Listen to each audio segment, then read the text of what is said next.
You don't say sorry because you are polite. You say it because a part of you is terrified of being a problem. And here is the uncomfortable truth right from the start. Every unnecessary apology you give is actually a confession of hidden anxiety. You apologize for taking up space. You apologize for having needs. You apologize for existing a little too loudly in a room that feels unpredictable, and the worst part is not that you do it. The worst part is that you don't even notice you are doing it anymore. It has become your default setting, but your nervous system notices. Every time you utter that word, when you haven't done anything wrong, you send a signal of danger to your own body.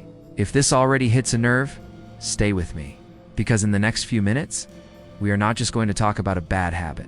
We are going to dismantle a survival mechanism that has kept you small for way too long. Before we dive into the deep end, make sure you are subscribed. Here, we don't just describe behaviors. We expose the psychological logic behind them so you can finally heal. By the end of this video, you will understand exactly why your brain learned to apologize for everything. You will see how this is linked to a trauma response known as fawning, and you will learn how to retrain your nervous system to feel safe without shrinking. Let's expose the moment when sorry stopped being politeness and became protection. There was a specific era in your life, long before you had the words to describe it, when apologizing became a shield. Maybe you grew up in a tense household where the emotional climate shifted without warning. One minute it was calm, the next it was chaotic. Maybe you had a parent whose approval depended entirely on your ability to be good, quiet, or easy. Or perhaps you learned that having a need of your own was interpreted as an act of rebellion. Whatever the specific story, your developing nervous system learned one brutal rule. If I apologize first, I might not get hurt. If I make myself smaller, I won't be a target. This is where the psychological imprint begins. Psychologists and trauma experts call this the fawn response. Most people know about fight, flight, or freeze, but fawn is the fourth response, and it is the most socially acceptable one. It is the instinct to merge with the needs of others to ensure your own safety. It is people-pleasing on steroids, so every sorry you say today is really an echo of that child who scanned the room for danger before speaking. The child who became highly skilled at predicting disappointment on a parent's face. The child who learned to neutralize tension by taking the blame. This is why over-apologizing doesn't come from manners. It comes from hypervigilance. It comes from a nervous system that is perpetually stuck in an alert state, waiting for the other shoe to drop. And here is the paradox you have never been told. The more you apologize to keep the peace, the more your brain believes you are the cause of the war. Here's the mechanism that traps you. Every time you say sorry for something clearly out of your control, like the weather, or someone else's bad mood, or just for asking a question, you are engaging in a microdose of self-blame. You are confirming to your subconscious mind, I am the inconvenience here. Over time, those microdoses accumulate into a heavy identity known as toxic shame. This isn't the shame of doing something wrong. It is the shame of being wrong. Psychologists call this guilt conditioning. Your brain begins to interpret your very existence as a disturbance that needs to be softened, justified, or minimized. So you apologize to avoid conflict. But what you are really avoiding is the terror of being seen as a burden. And that fear silently shapes how you show up everywhere. You begin to hesitate before expressing an opinion in a meeting. You write an email, delete it, and rewrite it 3 times to make it sound softer. You second-guess your tone in text messages, adding emojis just to ensure you don't sound mad. You become an expert in emotional self-erasure. And you tell yourself you are just being considerate or empathic. But let's be honest, it's not empathy. It's fear dressed up as kindness. If this is resonating with you, if you feel your body tightening as you hear this, I want you to pause. If you are ready to stop shrinking, hit subscribe. We go deeper here than anywhere else. Now, let's look at the cost. Because the cost isn't just that you look insecure. The cost is that you are exhausting your adrenal system. Living in a state of fawn requires a massive amount of energy. You are constantly monitoring the micro-expressions of everyone around you. You are constantly calculating, is this person safe? Did I annoy them? Are they pulling away? This is why you feel tired, even when you haven't done much physical work. You are running a marathon of emotional management inside your head, 24/7. And in your relationships, this creates a disastrous dynamic. You think your apologies make you easy to love? You think if I take the blame, we can move on quicker. But actually, over-apologizing creates distance, not closeness. When you apologize for things you didn't do, you prevent true intimacy, because intimacy requires two people to show up as equals. If one person is constantly groveling and the other is constantly accepting the apology, you don't have a partnership. You have a parent-child dynamic. Or worse, a master-servant dynamic. You are training people to see you as the one who messes up. You are training them to respect you less. And scarier still, this behavior acts like a beacon for narcissistic personalities. A narcissist loves an over-apologizer because they need someone to carry their shame for them. And you?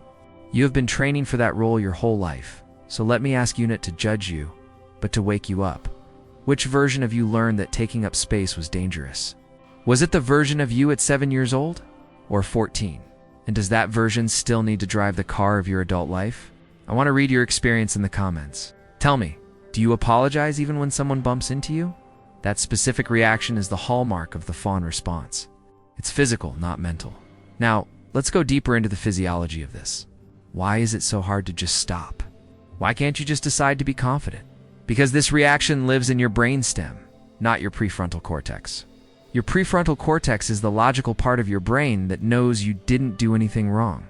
But your amygdala, the threat detection center, perceives silence or neutrality from others as danger. So the sorry shoots out of your mouth before your logic can stop it.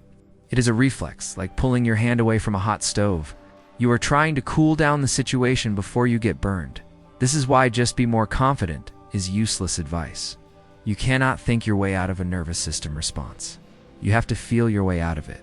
We need to talk about the 4 specific types of anxious apologies so you can catch them in real time. First, there is the preemptive apology. This is when you say sorry before you even make a request. Sorry to bother you, but you're assuming your needs are a bother before you've even stated them. Second, the filler apology. This is when you use sorry as a comma or a pause while you think. It signals to the listener that you are unsure of your right to speak. Third, the compassionate apology. This is when you apologize for things that happen to you. Someone steps on your foot and you say sorry. This is deep internalized blame. You feel responsible for the space you occupy physically. And fourth, the conflict avoidance apology. This is the most dangerous one. You apologize for something you didn't do just to make the other person stop being angry. You trade your truth for peace. But it is a fake peace. It is a peace built on your submission, and the body keeps the score. When you swallow your truth to keep someone else comfortable, that energy doesn't disappear. It turns inward. It becomes resentment. It becomes anxiety. It becomes depression. Or it becomes physical symptoms, jaw pain, stomach issues, migraines. Your body is screaming no because your mouth refuses to say it. So how do we reverse this? We don't do it by becoming aggressive. We don't swing to the other extreme of being a jerk. We do it by expanding your window of tolerance. You need to teach your nervous system that it can survive a moment of tension without collapsing into an apology. This is the work of reparenting. It means telling that inner child, it is safe to take up space now. I am an adult. I can handle a little awkwardness. Here's the practical, psychological rewrite that actually works. We are going to replace the reflex with a conscious choice. Step 1, the semantic shift. Language shapes reality. When you want to say, sorry, I'm late, switch it to thank you for waiting. Do you feel the difference in energy? Sorry puts you in debt. Thank you puts you in a position of gratitude and equality. When you want to say sorry for rambling, switch it to thank you for listening. You are validating the other person without devaluing yourself. When you want to say sorry, does that make sense? Switch it to let me know if you have questions. You stop seeking validation for your intelligence. You assume your competence. Step 2, the pausing practice. The urge to apologize usually comes with a rush of anxiety, a physical sensation in the chest or throat. The next time you feel that rush, I want you to freeze. Don't speak. Take 1 deep breath. Count to 3. That 3-second gap is usually enough to let the amygdala calm down and let your logical brain come back online. In that gap, ask yourself, did I actually cause harm? If the answer is no, do not say the word. Sit with the discomfort of not apologizing. It will feel weird. It will feel scary. Your brain will scream, they are going to hate me. Let it scream, and then watch what happens. Usually nothing happens. The conversation continues. The other person doesn't leave. The world doesn't end. And in that moment, your nervous system learns a new truth. I am safe even when I don't shrink. Step 3. Physical expansion. The fawn response makes you physically collapse, shoulders forward, head down, voice quiet. To counter the mind, use the body. When you feel the urge to apologize, physically take up more space. Sit back in your chair. Uncross your arms. Lift your chin. You are signaling to your vagus nerve that you are not in danger. You are hacking the feedback loop between body and brain. This is not about arrogance. This is about occupying the space that is rightfully yours. As you start doing this, your relationships will change. And this is the tricky part. Some people won't like it. The people who benefited from your submission will feel uncomfortable when you stop apologizing. They might say, "You've changed," or "You're being difficult." Let me be very clear. This is not a sign you are doing it wrong. This is a sign you are doing it right. You are disrupting the contract. You are no longer playing the role of the fixer or the doormat. And the people who truly love you, they will adjust. They will respect you more. They will be relieved that they finally get to connect with the real you, not the frightened version of you. You didn't become an over-apologizer because you are weak. You became one because you were smart. You found a way to survive an environment that didn't know how to hold you. But look around you now. You are not in that house anymore. You are not that helpless child anymore. You have resources now. You have agency. You don't need to pay rent for your existence with apologies. Your existence is not a debt to be paid. It is a right to be claimed. So here's your challenge for this week. Go an entire day without saying the word sorry, unless you have actually bumped into someone or made a genuine mistake. Catch the reflex. Swallow the word. Replace it with silence or with thank you. And observe how your dignity begins to return to your body.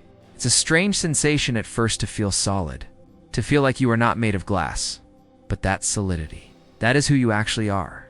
If this video helped you see your own patterns with less judgment and more clarity, share it with someone who is always saying sorry. Help them see that it's not a quirk, it's a wound looking for healing. And if you are ready to stop surviving and start living, hit subscribe. The Psychology Unseen mindset is not just about watching videos. It's about rewiring the way you experience your own life. You are allowed to take up space. Start now.